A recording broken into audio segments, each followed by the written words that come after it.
Angelica. Angelica was the child of winter, with skin as cold as death, and with hair as white as snow. Her father, a man of shadows and darkness, loomed in the background, keeping watch over her as she played in the dim daylight hours. As soon as the fall was over, he would appear beside her and take over caring for her as Feldir had. He'd always be grateful to Feldir for being there while he could not, while it still wasn't cold enough, when it was still too bright for him to be there. While he was still there, Feldir would indulge Angelica's childish whims. Any game she wanted to play, anywhere she wanted to run off to, any color she wanted to paint the last remaining leaves, he would let her, with endless patience and adoration, and nothing else. Angelica always insisted on having a crown, and being a fairy.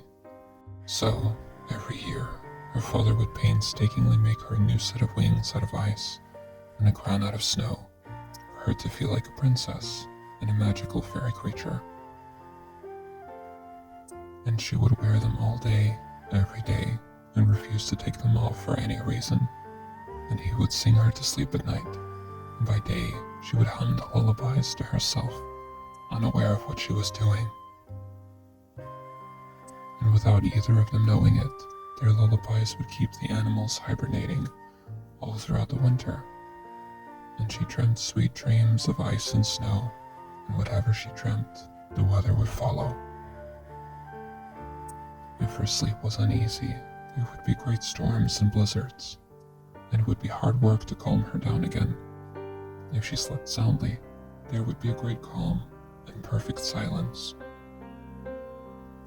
And she danced around in the falling snow and watched the other children playing together and having snow fights and building snowmen and sledding down the slopes, and it filled her heart with joy to know that the snow brought so much happiness to them.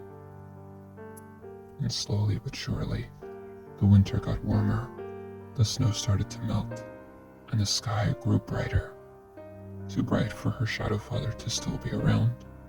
She would hide him away in a cave for as long as she could, covering the entrance with anything she could find. Of course, sooner or later, he could no longer be there, but her favorite friend to play with would come along that same day every single time, and for a short while she had someone else to play with, the spirit of spring, with big doe eyes and long hair full of flowers. Angelica could never remember the last time she went to sleep, but she would wake up every year around the end of fall in a big cold lake underground, and there would be one lone wolf watching over her, one that the spirit of spring had asked to be there until she found Feldir. And so, Angelica was never really alone, unloved or uncared for. The child of winter had friends from everywhere, and she was always cherished. Everyone would come together to take care of her, making sure that she was never unattended or without company. And that is the story of Angelica, the child of winter. Thank you for listening and watching.